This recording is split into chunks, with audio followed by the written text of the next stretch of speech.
अहिल्यानगर, बीड, परळी या 261 kilometre railway प्रकल्पातील अहिल्यानगर बीड रेल्वेचा शुभारंभ होत आहे।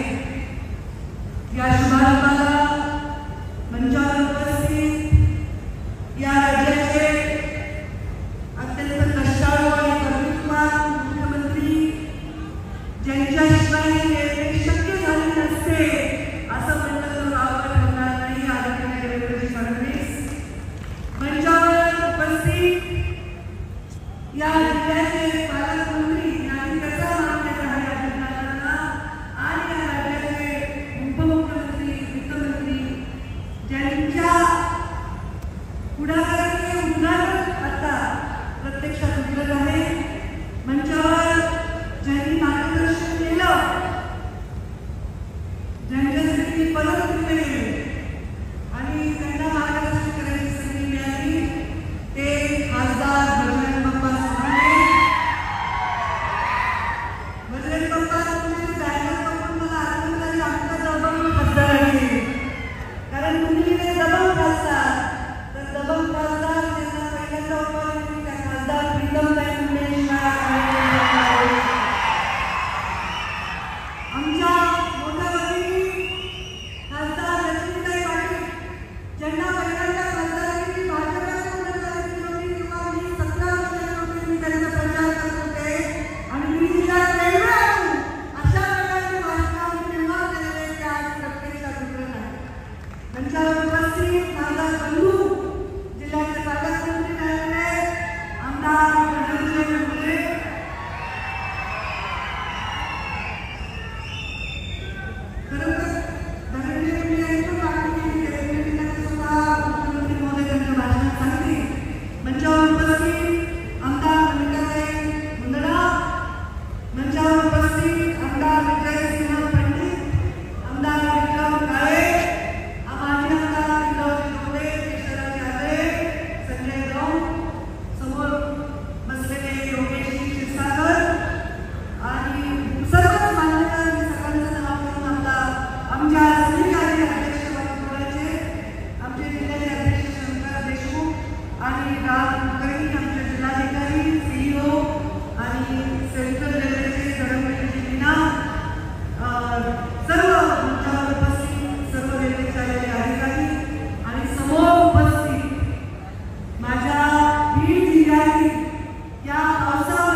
आम्ही याचा कार्यक्रम घेतला होता तेव्हा देवेंद्र फडणवीस तेव्हाही होते आणि तेव्हा प्रीतमताई राजापासून होत्या, राजा गांधी हा देवेंद्र होते.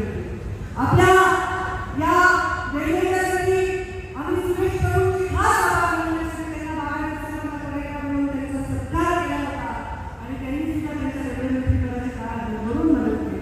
पियुष गोयलांनी मदत केली, गांधीदादांनी मदत केली आणि मोदीजींच्या संकल्पनेतून अक्षरशः 2 जूनला 3 जूनला मंत्रिसभेची पुण्यतिथी 2 जूनला मंजूर झालं. याबद्दल देवेंद्रजींचे कोटी कोटी आभार. आज दादा पालकमंत्री आहेत आणि दादांच्या कामाचा सगळ्यांना सपाटा माहिती आहे, त्यांची पद्धत माहिती आहे. दादांना सकाळी 6 वाजता उद्घाटन केलं. हो दादा, तुम्ही मिटिंगला घर आठवले सगळ्यांना सकाळी जाऊन त्यांची सवय लावली.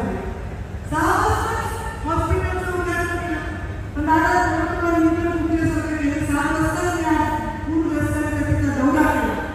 म्हणजे या कामाने जर कोणी पुढे गेलं तर या जिल्ह्याच्या विकासाला आपण कुठेही लागणार नाही.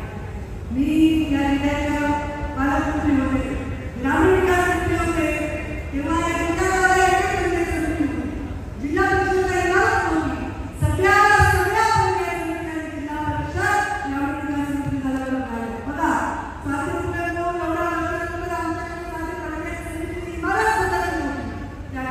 मुख्यमंत्री ग्राम सडक योजना देवेंद्रजी फडणवीस यांच्या संकल्पनेतून आम्ही मुख्यमंत्री ग्राम सडक योजना आणि त्या जिल्ह्यामध्ये 1900 किलोमीटर रस्ते आम्ही 5 वर्षांमध्ये ग्रामीण रस्ते पूर्ण केले. त्यावर होते ते सुद्धा रस्ते केले. आणि दादा तुम्हाला आवडेल की थर्ड पार्टी ऑडिट केले, कुठल्याही बोगस बिल जागा उचलून नाही, सगळ्या कामाचं थर्ड पार्टी ऑडिट केले.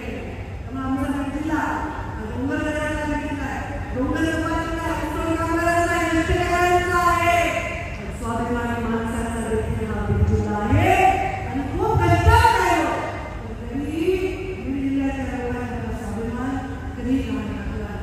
आज जिल्ह्याच्या विकासामध्ये देशात आमचं सरकार, मोदीजींचं सरकार, राज्यात आमचं महाराष्ट्राचं सरकार, स्वतः देवेंद्रजी फडणवीस मुख्यमंत्री हा सुवर्णयोग आहे. त्यामुळे जे जिल्ह्याच्या विकासासाठी आवश्यक आहे ते करायचं.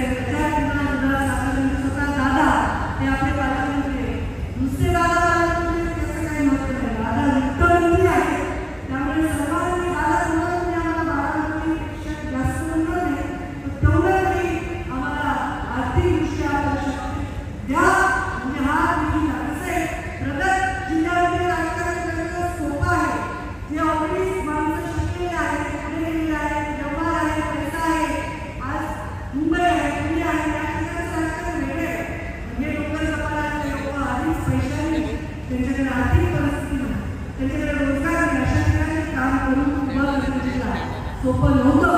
पण रेल्वे आली, आम्हाला किती गडकरी 10,000 दिले, राष्ट्रीय मार्ग दिले. त्यामुळे आम्ही लोक उद्या इन्व्हेस्टमेंटच्या दृष्टीने सुद्धा बघू शकतात, कारण आता कोणी आपल्याला अडवू शकणार नाही. पाण्याचे प्रश्न बऱ्याच अंशी मार्गी लावण्याचा निश्चय केलेला आहे आणि तो नक्कीच मार्गी लावल्याशिवाय राहणार नाही. मी आपल्या सर्वांना आज रेल्वेमध्ये बसून आपण एकदा दिला, रेल्वेमध्ये बसून राहा,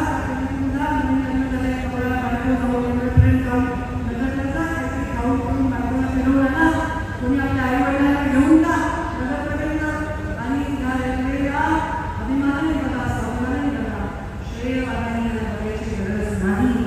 आता अमोलचं नाव घेऊन आता या सगळ्या मुलाला जास्त नाही, पण त्या मुलांना सुद्धा हे आठवण केले. अनेक लोकांची नावं घेण्याची तुम्ही वेळेवर घेऊ शकणार नाही. अनेक पत्रकार त्याच्यामध्ये आहेत, त्यांनी सामान्य नागरिक आहेत. पण हे भाग्य की मोदीजी प्रधानमंत्री झाले आणि मोदीजींनी राज्याचा प्रचार बीडमधून सुरू करून तिथे शब्द दिला, ते रेकॉर्ड वाक्य की गोपीनाथ मुंडे यांच्या सपनाला पुरा करून बीड जिल्ह्यातून रेल्वे सुरू